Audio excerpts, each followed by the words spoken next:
Hello mga kajami and welcome to another cake video!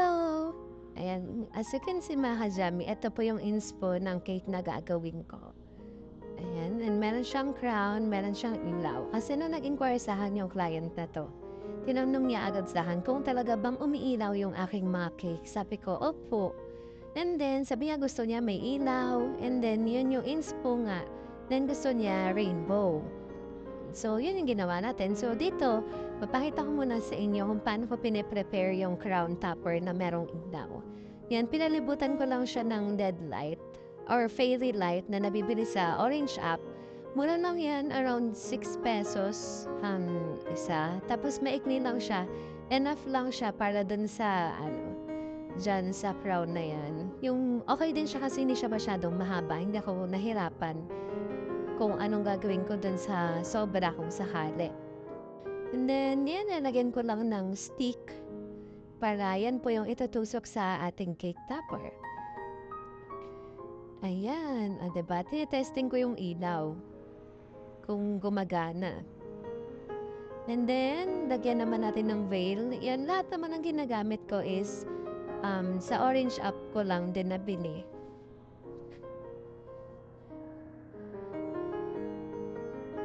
And then, ayan, mas okay kasi kung nakatayo siya, mas madali ikabit yung veil, mas pantay.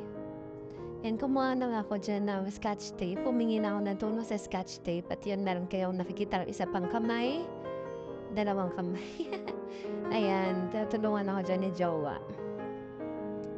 So, ayan po. Hanggat kaya ko, dini-DIY ko yung mga topper na kailangan sa cake. Ayan. Then, lumalabas din kasi yung creativity ko pagka ganun. So, lagyan natin ng kulambo kasi baka lam mo yan. Charing. Actually, ang sweet ng customer ko na to. Kasi LDR pa na sila. Tapos sinurprise niya yung girlfriend niya. Oh, diba? Sana all. Sana all sweet. Yan, pagpasensyahan niyo na yung boss ko ay mga kajami kasi medyo tinablan tayo ng sakit. O, kala ko kasi immortal ako eh. Kaya kala ko okay na yung 2 hours ng tulog everyday. And kaka-bake ng cake. O, diba? Ayan. So, working yung ilaw natin. And then, proceed na tayo sa ating cake.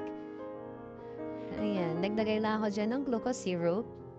And then, bali ang flavor pala ng cake natin ay chocolate vanilla cake.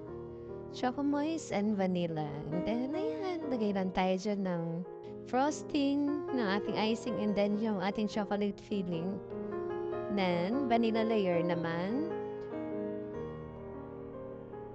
And chocolate filling lang din natin. Yan, paulit-ulit lang yan mga kajami. Alam kong sawang-sawa na kayo dahil yan naman yung lagi nyo nakikita sa aking vlog. And wala naman kayong magagawa kasi ayan yung content ko, charot. Sobrang thank you mga kajami sa pag-support sa aking pag-vlog. And masaya po ako na nagbibigay ako ng konting saya at saka nalilibang yung aking mga viewers. Ayan. Yan, crumb coating lang muna tayo. Dali, each chiller natin yan after. Yan, dowel. Importante ang dowel na yan para hindi gumuho yung ating cake. And then, ayan, kailangan tago sa board kasi ibabiyahe to. And then, i-courier, move kaya kailangan okay na okay yung cake natin. Na kahit hindi ako yung magde-deliver sa kanya, alam ko na safe siya. And then, ayan, after ma-chiller, lagay na tayo ng icing natin. So, ito rainbow, so iba-ibang kulay.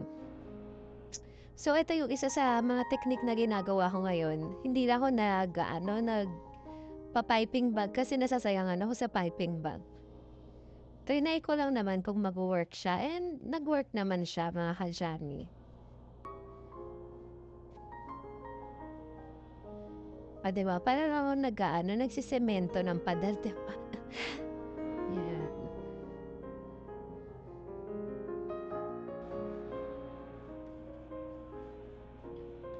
Ulit-ulit lang yan. hanggang matapos natin lahat ng color.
And after po natin ma-frosting and ilalagay na po natin yung ating topper. Yan, sinusukat ko lang kung saan siya maganda ilagay. And then, ayan. And then, ayan pala mga kajami, may binili ako na parang tali. Ayan, binalot ko yung stick. And then, inano ko na doon. Binalot ko na kasama yung LED, yung fairy light doon sa stick na yan. Then, ayan. O, diba? Cutie. And then, ayan, di ko na napakita kung anong ginawa ko dyan, mga rosette. And then, bumili rin ako ng mga dried flower. Ayan. Ang tawag dyan yung cattail ba yan? Ayan. Para may additional design. And then, lalagyan ko pa ito ng picture ni ma'am. Tsaka nung kanyang jowa. Ah, diba? 5th monthsary pa lang to mga B. Bongga na. Para pa nag-anniversary sila madam, diba? Bongga talaga. Ayan. Testing pa rin yung ilaw kasi kinakabahan ako. Baka mamaya, kung kailan i-deliver biglang hindi ilaw, ay naku mga B, maralo pa talaga ako ng todo-todo niyan. And then, ayan, yung topper na yan. Ayun, tinikit ko na yan sa harapan. Yan yung message ni ma'am para sa kanyang jowa. Ayan, and then nagpa-final touch na ako dyan. Naglalagay lang ako ng mga gold flakes or gold sheets dyan para mas magandang tignan, diba? Hindi naman siya super plain. Super plain? Ayan.